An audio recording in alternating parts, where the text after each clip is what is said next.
Bonjour, bonjour à tous les frères, tous les pasteurs, ainsi que vos femmes si elles vous accompagnent.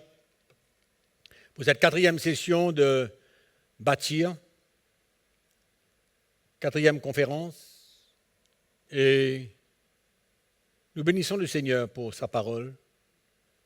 Vivons dans un temps d'instruction de la part du Saint-Esprit, de lumière, de révélation. Un moment de construction dans ces derniers temps. Le Seigneur veut édifier, fortifier, établir son peuple sur la vérité de l'Évangile. C'est pourquoi nous vous adressons ces quelques paroles pour non seulement que vous soyez instruits, mais que la vie de chacun d'entre nous, nous puissions changer, être transformés, apprendre à mieux servir Christ, à être plus efficace, à ne pas être disqualifié, mais à trouver plutôt l'approbation de Dieu dans notre vie. Dans notre vie de pasteur, de prédicateur, très important. Et je vais vous parler dans cette session du pasteur et sa vie. Nous avons parlé de la famille, de la relation entre mari et femme, nous avons parlé de sa culture. Nous voulons aujourd'hui parler de sa vie en général. Et nous allons ouvrir notre Bible dans l'épître de Paul à Timothée, la deuxième épître.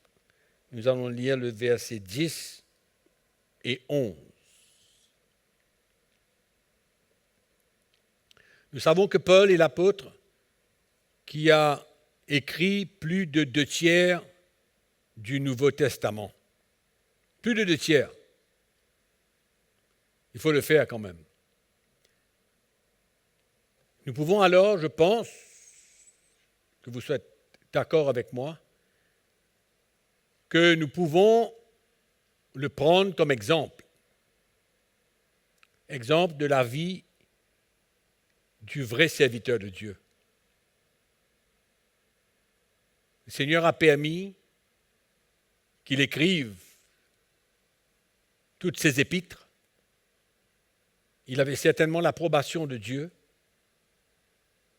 et éclairé par le Saint-Esprit, il a parlé de la part de Dieu.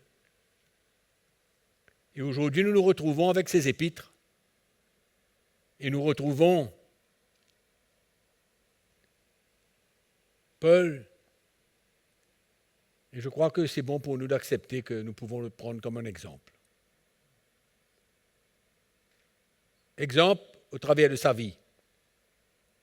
Vous savez, il y a beaucoup de prédicateurs aujourd'hui de grande renommée. Beaucoup. De grande renommée. Et que personne ne connaît leur vie. Personne ne connaît leur vie.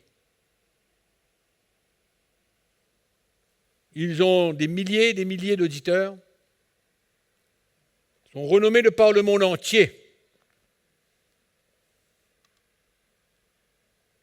On ne connaît pas la vie de beaucoup d'entre eux. Et beaucoup d'entre eux, leur vie ne sont pas un témoignage. Leur vie n'est pas correcte.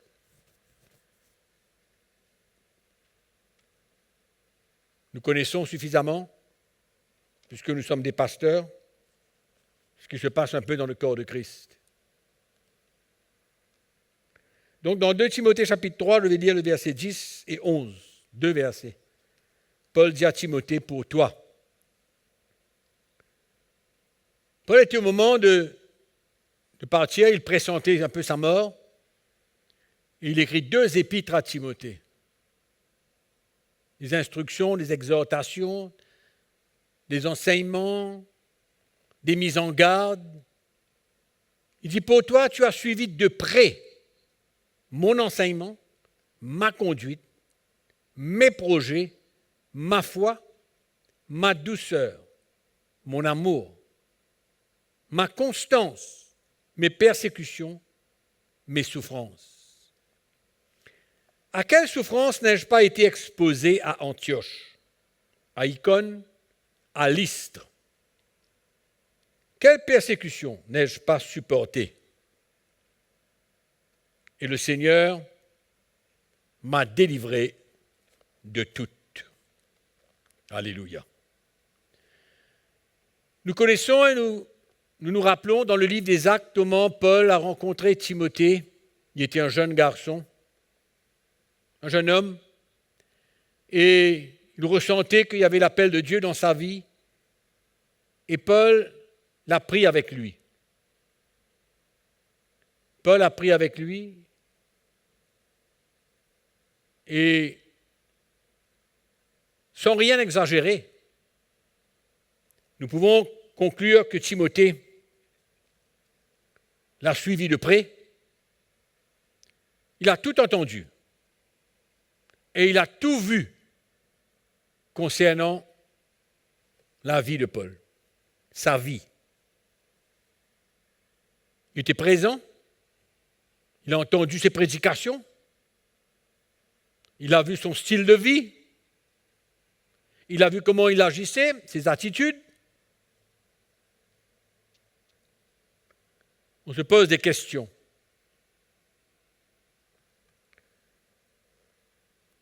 A-t-il entendu de la part de l'apôtre Paul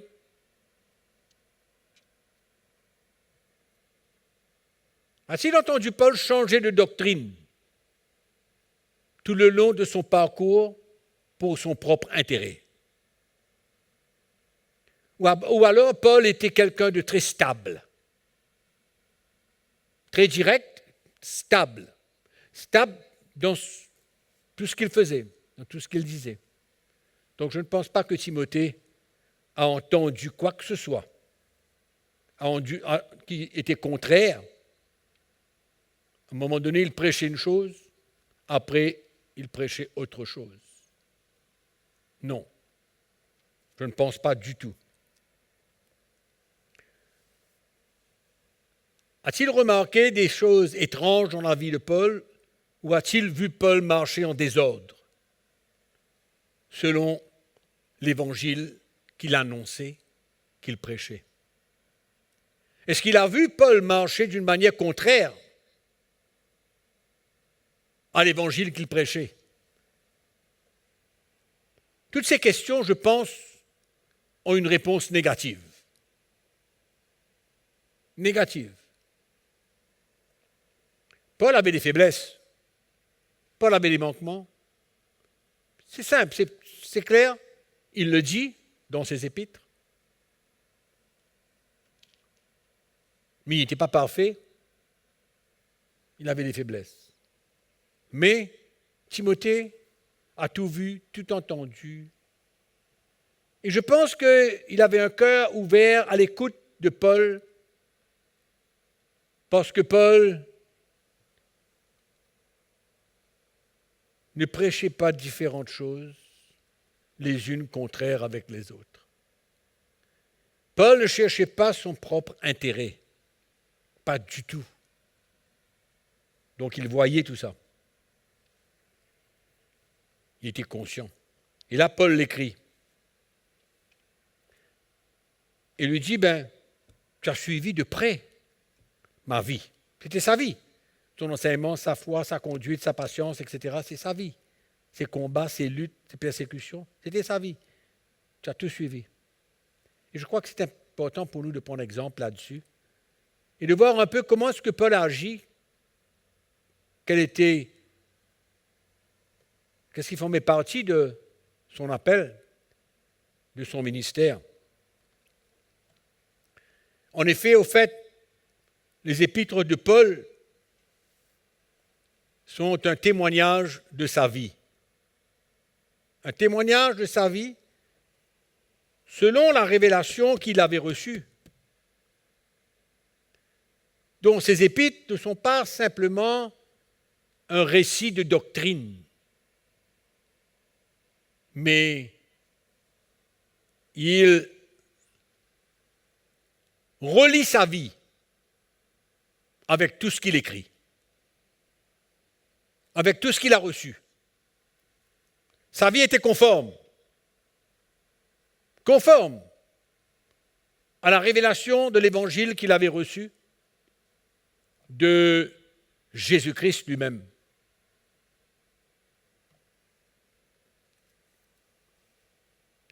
Et Timothée, écoutez. Et quand on lit les Épîtres, on voit que l'apôtre Paul témoigne souvent de sa vie. Il témoigne ce qu'il a enduré, comment il a réagi. Et souvent, on peut lire entre les lignes de son attitude en tant qu'un serviteur de Dieu.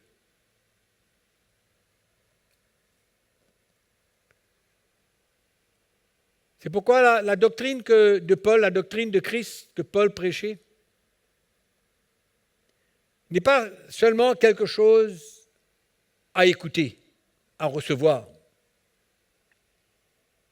mais elle a pour but de nous emmener à vivre une vie droite, selon le plan du Seigneur, et que notre vie puisse glorifier Jésus. C'était ça, c'est l'enseignement de Paul. Et sa vie glorifiait Jésus. Il ne disait pas d'une manière contraire, je le répète. Donc, tout ce que Paul écrit dans le verset 10 et le verset 11 là, que nous venons de lire, certainement indique la qualité de vie d'un vrai serviteur de Dieu, d'un pasteur, d'un prédicateur, qu'importe le ministère, mais c'est la vie d'un vrai serviteur de Dieu. Paul était fier. Il était fier de la vie qu'il menait, de la qualité de la vie qu'il menait. Paul n'était pas orgueilleux, mais fier, si on comprend la différence entre les deux. De sa vie pour le Seigneur. Du reste, dans le chapitre qui suit, dans le verset 6, il vient dire, le verset 7, il dit « J'ai combattu le bon combat, j'ai achevé la course, j'ai gardé la foi. Désormais, la couronne de justice m'est réservée. » Amen. C'est clair que Paul était fier de sa vie dans le service de Dieu. Avec ses faiblesses, ses manquements et tout le reste. Et c'était un honneur pour lui de marcher selon la doctrine et la révélation qu'il avait reçue. Pour lui, il ne pouvait pas servir le Seigneur autrement. Amen. C'est pourquoi quelqu'un qui reçoit la révélation du message de Christ dans son cœur et qu'il est disposé à obéir et à se soumettre à cette révélation, il ne peut pas servir Dieu autrement. Parce qu'il y a cette conviction dans son cœur. Il y a cet élément en lui qui le fait être fier et honoré de vivre cette vie avec Christ et d'avoir la conviction dans son cœur qu'il ne peut pas vivre autrement. Il va faire des erreurs, il va peut-être tomber. Ses faiblesses? Oui. Mais il y a une conviction en lui qu'il ne peut pas vivre autrement. Et c'est cela que, dans mon cœur, je désire pour tous les pasteurs, les prédicateurs de l'Évangile. Que leur ministère n'est pas basé simplement sur quelques enseignements à gauche et à droite, mais qu'il y a une conviction dans leur cœur d'un Évangile dont ils sont fiers de transporter, fiers, honorés de transporter, et d'avoir une motivation dans son cœur qu'il ne peut pas servir le Seigneur autrement que la lumière qu'il a reçue. Il ne peut pas servir le Seigneur autrement. Et nous voyons cela dans tout le parcours de Paul, dans tout son parcours. Paul expose sa vie dans les Épîtres, et on peut voir que ceux qui l'enseignent ce qu'il enseigne, n'est pas différent de la vie qu'il a menée. C'est pourquoi il dit à Timothée, tu as vu, tu as suivi ma vie, tu as suivi de près mon enseignement, ma foi, etc. Tu as suivi de près. Comment tu vas vivre maintenant? Comment? Cette conviction dans notre cœur qu'on ne peut pas vivre autrement qu'à la manière que la révélation de Christ a été déposée dans notre cœur. On ne peut pas.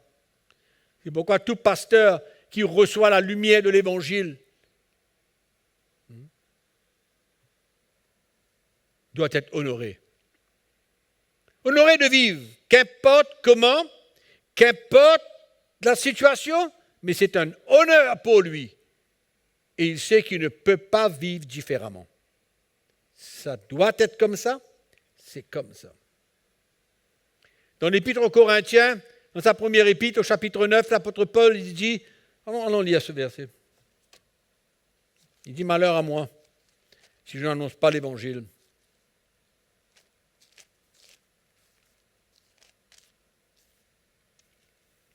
Verset 16, on va lire.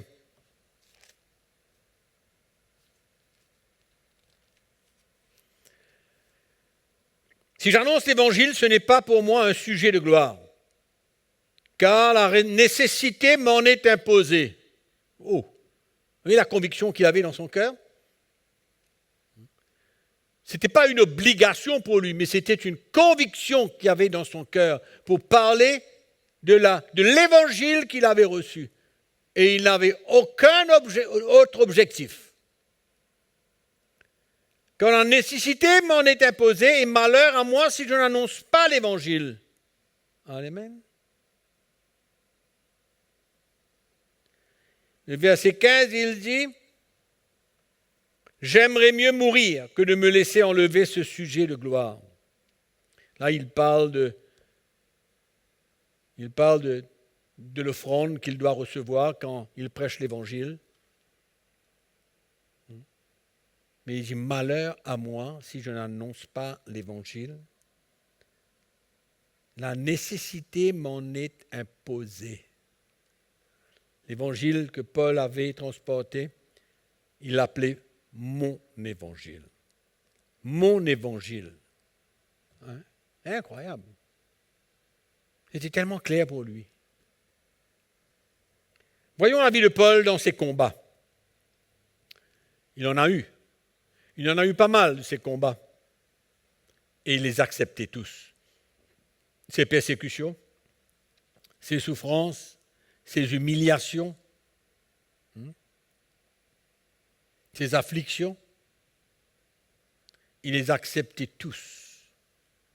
Et il comprenait que c'était un moyen de la part de Dieu pour non seulement le fortifier, pour le permettre de grandir. C'est pourquoi la vie de Paul, comme j'ai dit tout à l'heure, au travers de ses épreuves, ses persécutions, ses afflictions, c'était un honneur pour lui. Un honneur pour lui de vivre cette qualité de vie. Un honneur. Paul n'a jamais grogné. Une seule fois, il a dit, Seigneur, cette écharpe dans ma chair, enlève ça de moi. Hein? Nous savons que le Seigneur lui a dit, ma grâce te suffit. Donc pendant que Paul servait Dieu, en même temps il apprenait. Il avait beaucoup de combats, il les acceptait tous, il ne grognait pas, il ne se plaignait pas. Amen. Mais il voyait le but, la raison d'être. C'est pourquoi il l'acceptait de tout cœur, et avec honneur, et avec joie dans son cœur. La joie de participer aux souffrances de Christ. Alléluia. C'était sa vie.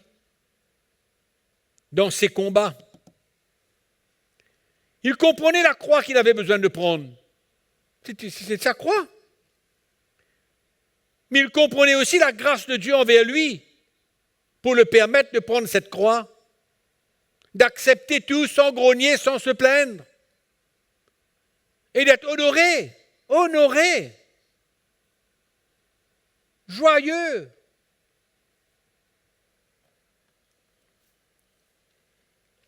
C'est pourquoi dans 2 Corinthiens, chapitre 4, verset 12, il déclare que la vie de Jésus-Christ s'acquiert par la mort à soi-même au travers de ses épreuves. 2 Corinthiens, chapitre 4, verset 11, 12, vous verrez cela. Peut-être qu'on peut le lire. Chapitre 4, verset 11. Après avoir parlé de toutes ces expériences, à partir du verset 7 jusqu'au verset 10, il dit, verset 10, « Portant toujours avec nous dans notre corps la mort de Jésus, afin que la vie de Jésus soit aussi manifestée dans notre corps. Car nous qui vivons, nous sommes sans cesse livrés à la mort à cause de Jésus, afin que la vie de Jésus soit aussi manifestée dans notre chair mortelle. » Amen. Il comprenait cela. Il fait cette déclaration juste après avoir énuméré ses combats, ses luttes, ses souffrances, ses afflictions, ses persécutions, ses coups. Ses jeûnes forcés.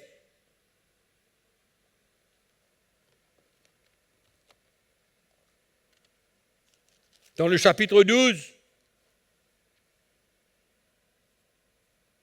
au verset 9, deuxième épître, Corinthiens, il dit, Jésus lui dit, « Ma grâce te suffit car ma puissance s'accomplit dans la faiblesse. » Il dit, « Je me glorifierai donc bien plus volontiers de mes faiblesses afin que la puissance de Christ repose sur moi. » Alléluia. C'est pourquoi je me plais, je suis content dans mes faiblesses.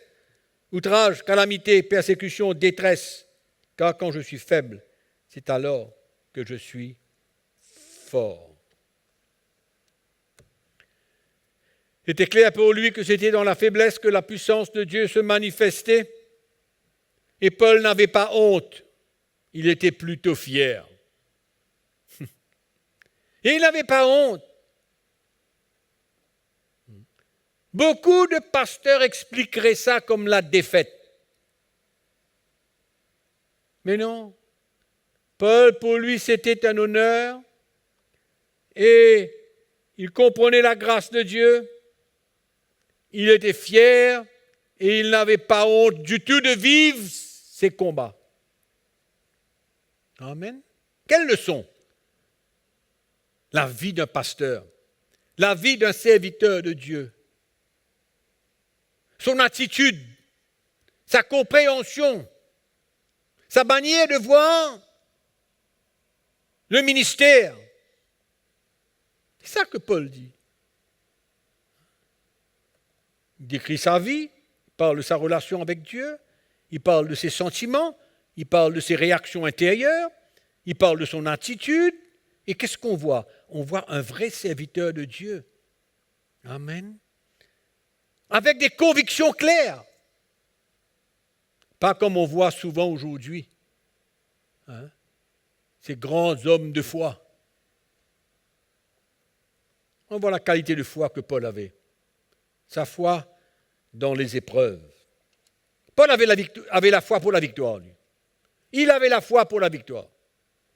Il n'y avait pas de doute. Il avait la foi pour la victoire. Et je crois que Paul ne se posait pas de questions dans les difficultés et dans les épreuves. Il ne se posait pas des questions comme beaucoup, qui se posent des questions et qui n'acceptent pas les épreuves, les combats, les difficultés de la vie.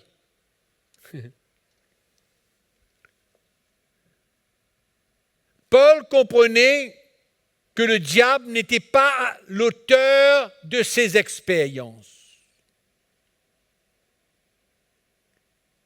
Il comprenait que ce n'était pas le diable l'auteur de ses expériences.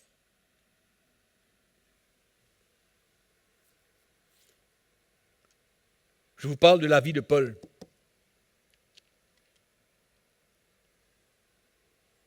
Beaucoup le croient aujourd'hui, que quand ils traversent des épreuves, des combats, des failles, des afflictions, des persécutions, le diable, tout est le diable.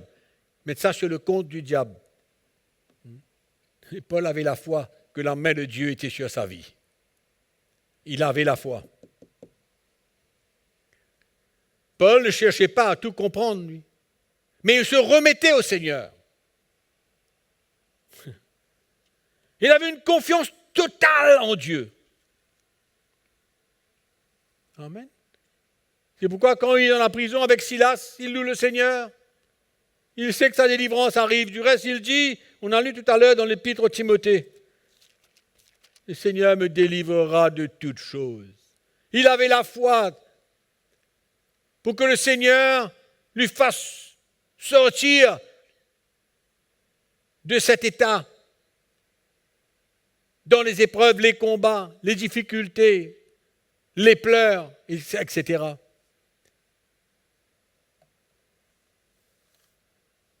Il avait une confiance totale, une foi totale en son Dieu. Il ne voyait rien comme un hasard. Toute opposition, il le comprenait. Aujourd'hui, on questionne Dieu pour tout. Beaucoup de pasteurs ne comprennent pas que leur vie est entre les mains de Dieu s'ils sont appelés de Dieu. S'ils sont loin de Dieu, appelés de Dieu. La main de Dieu est sur leur vie. Dieu les libérera, Dieu les délivrera. Dieu saura les emmener jusqu'à la fin. C'est pourquoi Paul avait cette foi et cette confiance en son Dieu. Amen. Il se réjouissait de tout. Réjouissez-vous dans le Seigneur, je le répète, réjouissez-vous. Il n'avait aucun doute que le Seigneur le délivrerait de toute œuvre mauvaise, difficile à faire face, compliquée, pénible, souffrant. Mais il avait la foi.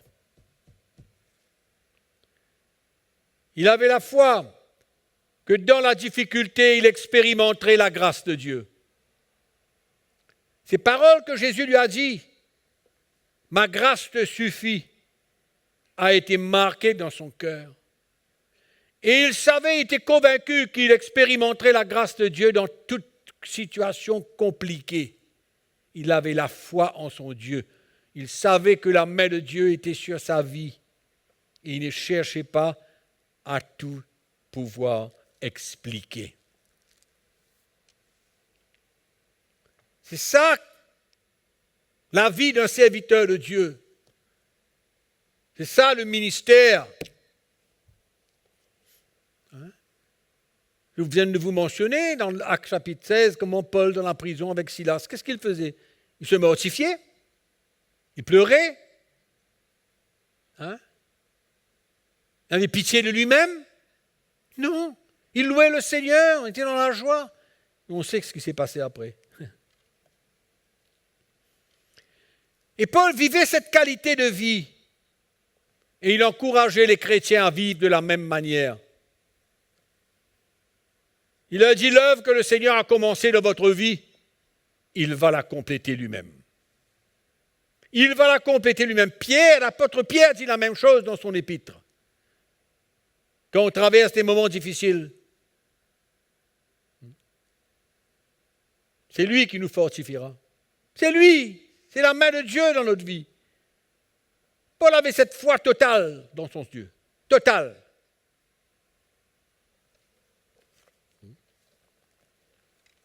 Et Timothée voyait cela. Timothée expérimentait cela.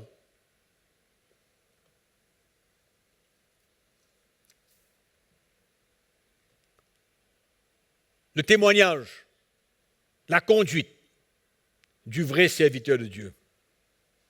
Ouvrez votre Bible dans 2 Corinthiens chapitre 12.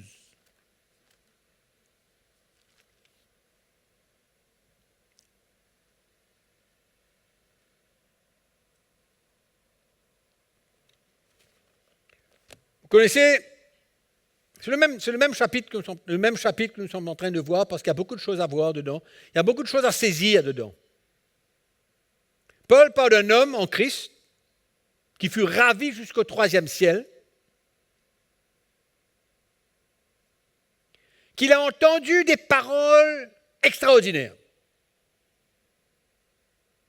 Il dit, au verset 2, je connais un homme en Christ qui fut, il y a 14 ans, ravi jusqu'au 3e ciel. Si ce fut dans son corps, je ne sais. Si ce fut hors de son corps, je ne sais. Dieu le sait. Et je sais que cet homme, si ce fut dans son corps ou sans son corps, je ne sais. Dieu le sait. Fut enlevé dans le paradis. Et qu'il entendit des paroles merveilleuses qui n'est pas permis à un homme d'exprimer. Écoutez bien.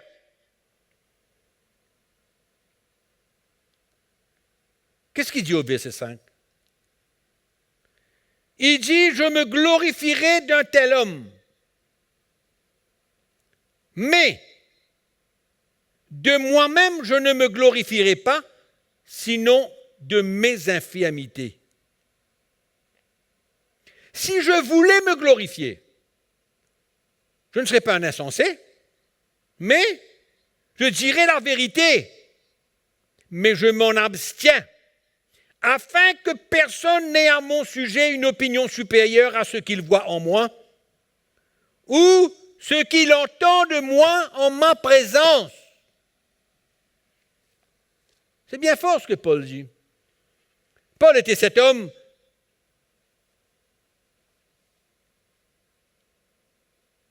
qui fut ravi jusqu'au 3e ciel, qui a entendu des paroles extraordinaires, si merveilleuses. Et qu'est-ce qu'il dit? Il dit, je ne parlerai pas de ce que j'ai entendu, parce que je ne veux pas que personne ne me connaisse autrement de ce que je suis devant vous et de ce que je vous parle de la révélation de Christ. C'est fort quand même. C'est fort.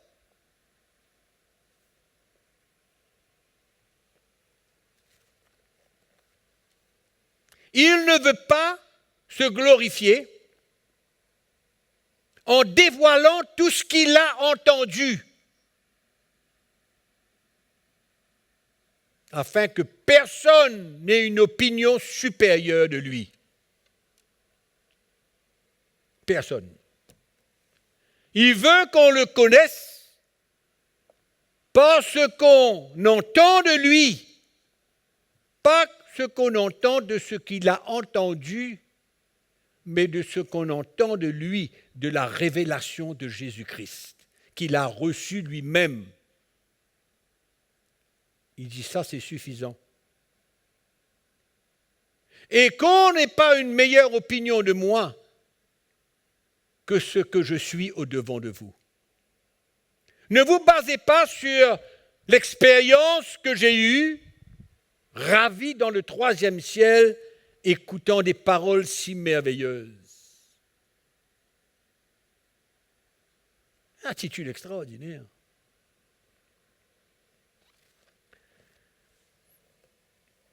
Témoignage extraordinaire. Une conduite extraordinaire. Et dans le verset 5, il dit quoi? Il dit, je choisis de me glorifier par mes infirmités. Je choisis de me glorifier par mes infirmités. Le verset 5, nous venons de lire tout à l'heure. D'accord? C'est clair pour vous? On redit? Je me glorifierai d'un tel homme, mais de moi-même, je ne me glorifierai pas, sinon de mes infirmités. Clair? Amen. Paul a un témoignage extraordinaire. Il y a une conduite extraordinaire. Il parle de la règle de la cause chrétienne et à la fin il dit, je traite durement mon corps et je le tiens assujetti de peur d'être moi-même désapprouvé après avoir prêché aux autres. Paul a une crainte dans son cœur de ne pas avoir un témoignage négatif, d'être disqualifié. Mais il est prêt à tout pour ne pas être disqualifié. – C'est ça son témoignage, c'est sa conduite. Il est prêt à agir comme cet athlète qui fait tout ce qu'il peut. Des sacrifices, il fait tout dans le naturel. Il lui dit maintenant dans le spirituel, dis-moi, je ne cours pas comme à l'aventure. Non. J'ai un but.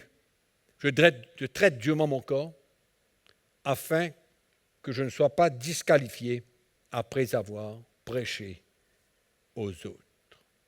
Témoignage. Témoignage. Amen.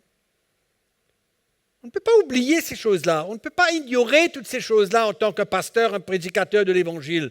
On ne peut pas ignorer ces choses-là et mettre ça de côté et de dire, moi je sers le Seigneur, je prêche l'Évangile, je baptise les gens, je prie, et puis voilà. Il y a d'autres attributs, il y a d'autres éléments dans la vie d'un pasteur, dans la vie d'un vrai serviteur de Dieu. Il ne veut pas être désapprouvé, il ne veut pas être disqualifié. Il ne veut pas se faire voir comme une autre personne que ce qu'il est.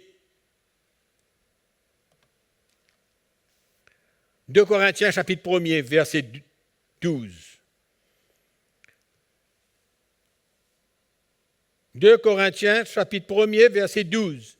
Car ce qui fait notre gloire, c'est ce témoignage de notre conscience, que nous sommes conduits dans le monde, et surtout à votre égard, c'est-à-dire surtout envers vous, avec sainteté et pureté devant Dieu, non point avec une sagesse charnelle, mais avec la grâce de Dieu. Voilà le témoignage de Paul. Amen. La manière qu'il s'est comporté, la manière qu'il a agi envers le peuple de Corinthe. Amen. C'est extraordinaire.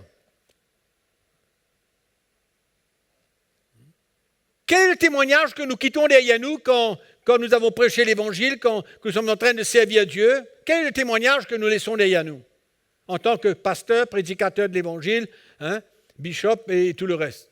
Qu'est-ce qu'on quitte derrière nous?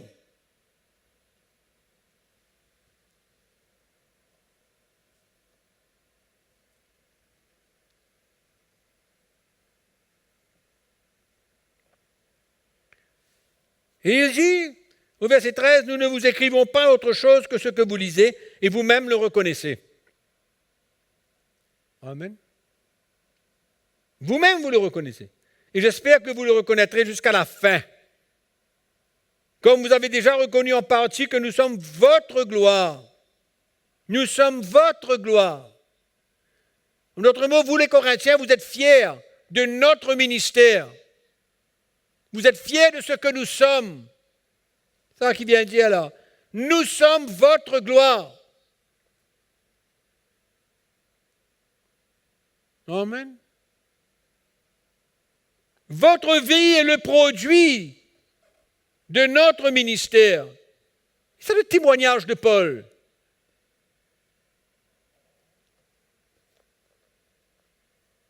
Et Paul avait un enseignement clair,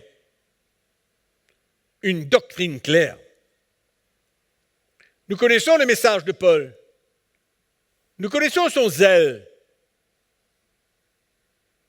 Nous connaissons son amour pour défendre l'évangile qu'il prêchait.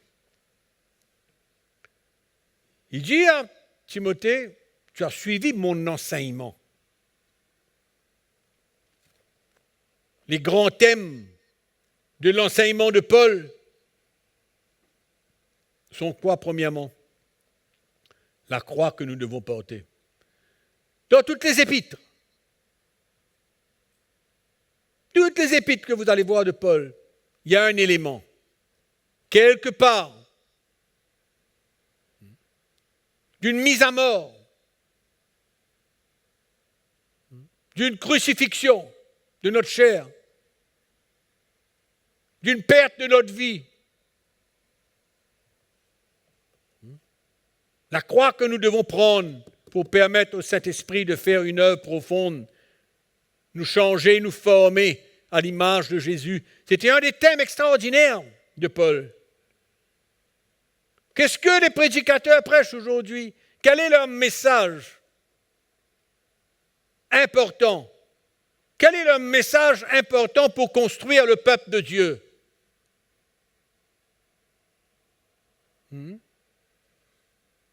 Quel est ce message important? L'argent, la multiplication, la prospérité, la puissance,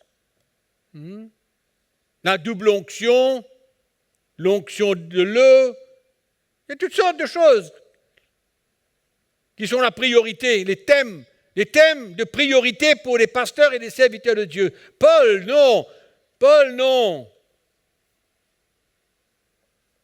Ses thèmes principaux étaient la croix de Jésus. Son message emmenait le peuple de Dieu à prendre leur croix.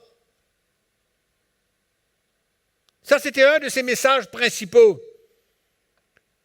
S'identifier aux souffrances de Christ comme lui, il était prêt à souffrir pour Christ. Amen. C'est pourquoi la vie de Paul est un exemple pour les autres. Ce qu'il faisait, ce qu'il endurait, son attitude, c'était pour montrer au peuple de Dieu.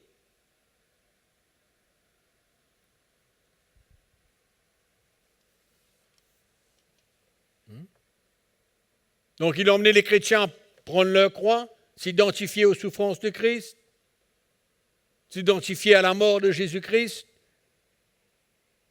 pour une vie de résurrection. La vie de Jésus.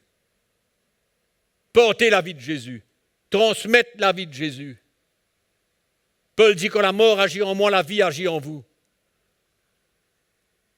Quand je prends ma croix et que je meurs à moi-même et que j'accepte les souffrances de Christ.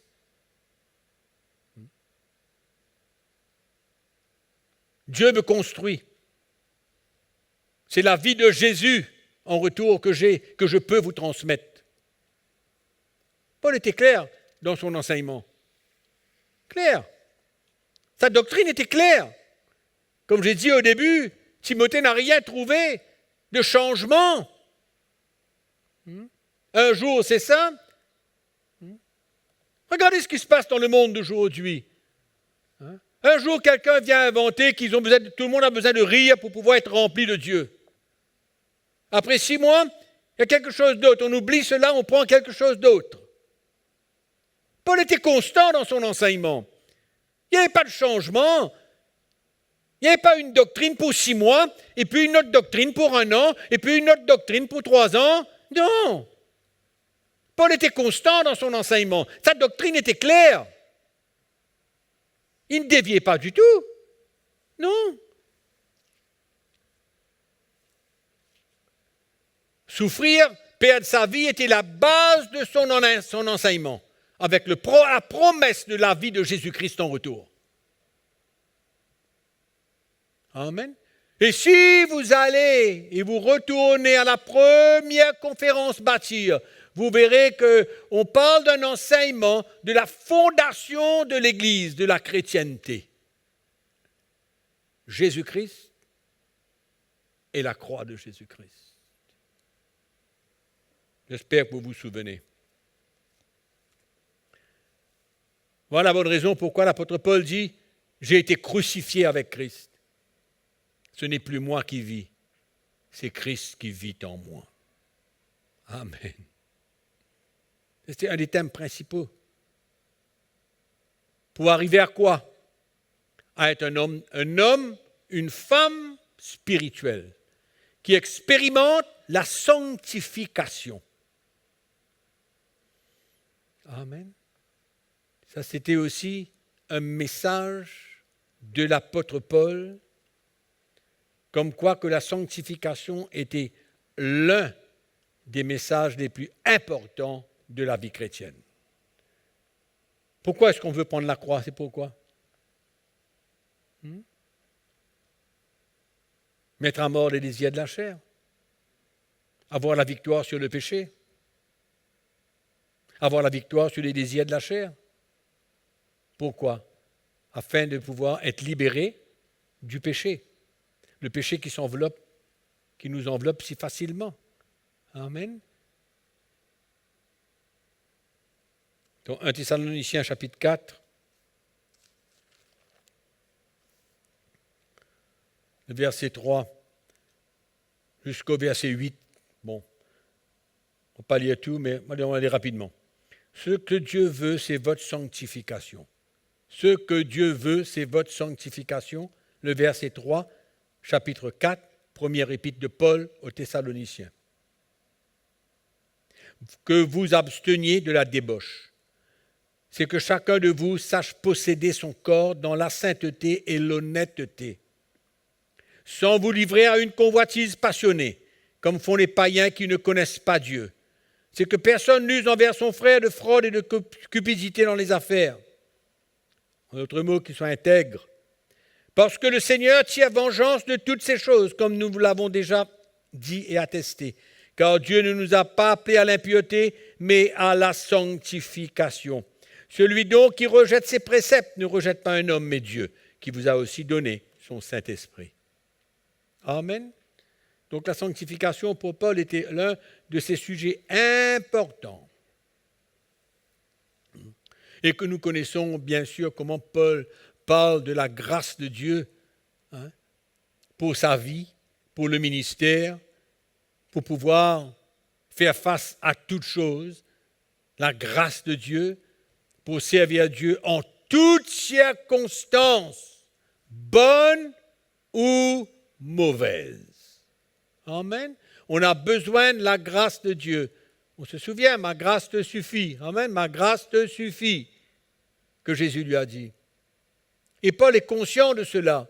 Il est conscient que son service pour Dieu, il ne peut pas exclure la grâce de Dieu. Ce n'est pas possible. Ce n'est pas lui, c'est la grâce de Dieu. Il dit, je suis ce que je suis par la grâce de Dieu. Amen. Et il parle de cette grâce dans Philippiens chapitre 4. Amen. Il dit, je peux tout par celui qui me fortifie.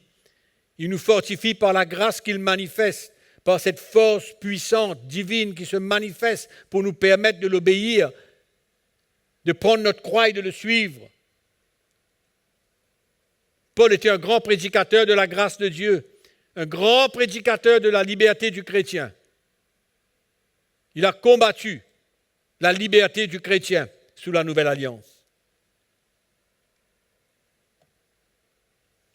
Et partout, dans son épître aux Galates, aux Romains, il parle de cette liberté, la liberté de la loi, pour emmener le chrétien à vivre par l'esprit et non pas sous la loi. Paul a défendu la doctrine de la liberté devant les apôtres à Jérusalem. Il avait cette conviction. Il était un défenseur de la liberté et de la dépendance sur la grâce de Dieu tous les jours. Ce sont des éléments de la doctrine de Christ, des éléments de l'évangile de l'apôtre Paul qu'il prêchait, et qui doit être l'évangile de tout serviteur de Dieu, de tout pasteur, de tout prédicateur de l'évangile. Je suis en train de vous parler des éléments importants que nous devons annoncer au peuple de Dieu.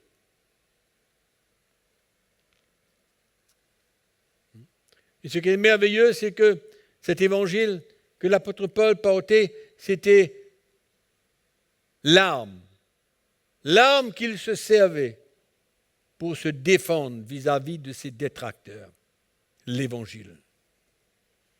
Il dit, dites ce que vous voulez, faites ce que vous voulez. Ça, c'est mon évangile, ça, c'est l'évangile que je prêche. Clair, il se défendait de cette manière. Il n'avait aucune justification à faire concernant des choses naturelles. 1 Timothée chapitre 4. Nous lisons le verset 16. Paul dit à Timothée, « Veille sur toi-même et sur ton enseignement, car en agissant ainsi, tu te sauveras toi-même et tu sauveras ceux qui t'écoutent. » Amen. Veille sur toi-même et veille sur ton enseignement. Vous voyez, ce sont deux choses que l'apôtre Paul mentionne tout le temps. Que ce soit pour sa vie, que ce soit pour les autres, c'est le serviteur de Dieu doit se présenter avec sa vie et son évangile, son enseignement, la doctrine de Christ. Deux choses. Et il dit la même chose à Timothée encore aujourd'hui. Veille sur toi et veille sur ton enseignement. Veille sur toi-même, veille sur ton enseignement, persévère dans ces choses, tu sauveras toi-même et tu sauveras ceux qui t'écoutent. Amen. Extraordinaire. Nous devons avoir ce même zèle en nous. Allons dire, ce même moteur en nous, pasteurs et serviteurs de Dieu. Veille sur toi, veille sur ta vie, veille sur ton enseignement. Paul met l'accent là-dessus. Donc Dieu met l'accent là-dessus. C'est le Saint-Esprit qui parle. Veille sur toi, veille sur ton enseignement. C'est pourquoi pour Paul, la sainte doctrine était très importante. Il dit à Timothée, veille sur ton enseignement. Il faut juste faire attention. Ne dévie pas. Ne cherche rien à gagner.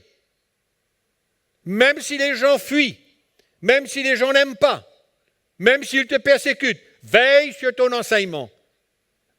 Ne t'éloigne pas. Prêche ta vérité. Et aujourd'hui, il y a beaucoup d'enseignements erronés dans l'Église. Il y a beaucoup de pasteurs qui suivent le flot. Pour être bien vus. Et souvent, c'est le flot de la majorité. Pour être accepté, pour être bien vu. En d'autres mots, on cherche son propre intérêt là-dedans. On cherche son propre intérêt. Et pas l'intérêt du royaume de Dieu.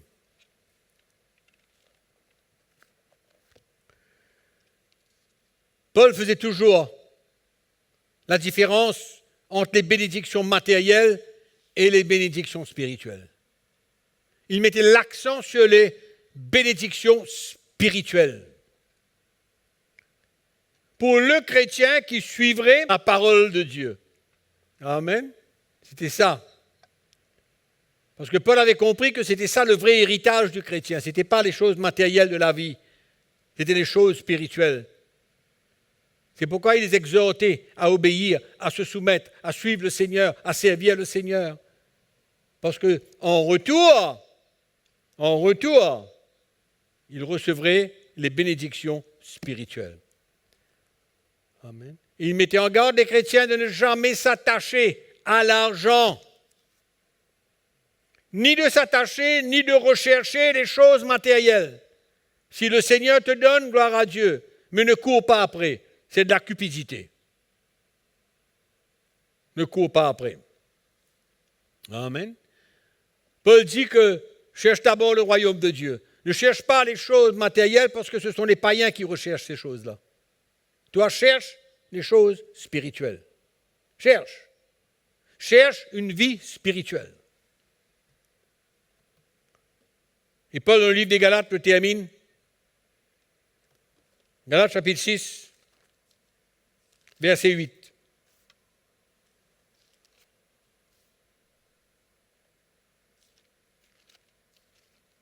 Il dit, « Celui qui sème pour sa chair moissonnera de la chair la corruption. » Ça veut dire, attention de semer pour la chair. Ne sème pas pour des motifs charnels. Ne sème pas pour des bénéfices charnels. Ne sème pas pour les bénéfices de la terre. Quand tu vas récolter de la chair, la corruption. Parce que ça va entraîner ton cœur et ta vie à la corruption.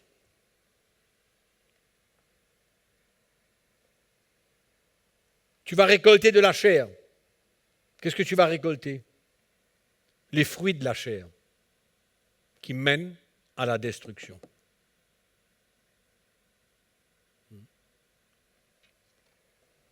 Donc, mes frères, pasteurs, serviteurs de Dieu, prédicateurs, le dernier verset que je vous mentionne, c'est dans 1 Corinthiens chapitre 11, verset 1. Paul vient dire, « Soyez mes imitateurs comme moi, je suis Christ. » Qui aurait un problème de suivre un tel serviteur de Dieu? Qui aurait un problème? De suivre quelqu'un qui est en train de suivre Christ. Il suit sa doctrine.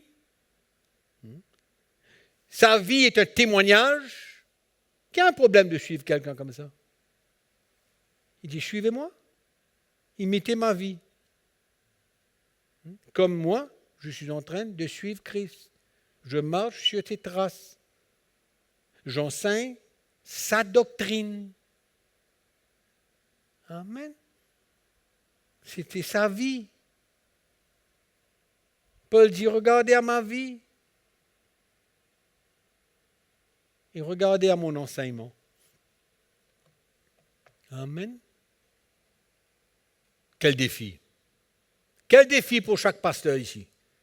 Quel défi pour chaque pasteur qui m'entend. De pouvoir proclamer quelque chose comme Paul dit. Soyez mes imitateurs comme moi je suis Christ. De la même manière que je suis Christ, suivez-moi. Amen. C'est pourquoi on inspecte notre vie. Hein? On a parlé de culture dans la session précédente. Hein? Les choses de la culture qui m'emmènent à servir Dieu contre lui. On n'est plus partenaire avec Dieu comme ça. Hein?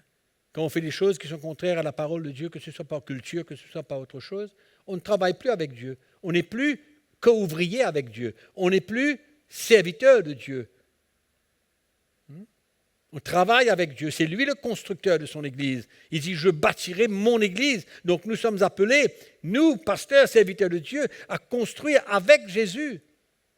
Travaillons avec lui, soyons partenaires avec lui par notre vie et par ce que nous prêchons. Rien d'autre. Mais on ne peut pas vivre une qualité de vie, avoir 3 femmes, ou qu'importe, avoir de ce que j'ai parlé auparavant, et de dire, suivez-moi. Vous pouvez dire à quelqu'un de vous suivre. Imite-moi. De la même manière que moi j'ai 3 femmes, mais prends 3 femmes, toi aussi. Ben non. Enfin, voilà. Le pasteur et sa vie. Amen. Quel élément important. Quel élément important? Je suis sûr que vous êtes d'accord avec moi. Donc, en attendant la 5e session, que le Seigneur vous bénisse, vous encourage. S'il vous secoue, c'est bon. S'il vous secoue, il vous bouleverse, il vous remue un petit peu, c'est bien. La parole de Dieu est faite pour ça. C'est le but. Que le Seigneur vous bénisse, que sa grâce soit avec vous. Et n'oubliez pas qu'on vous aime et on se retrouve à la prochaine session. Merci.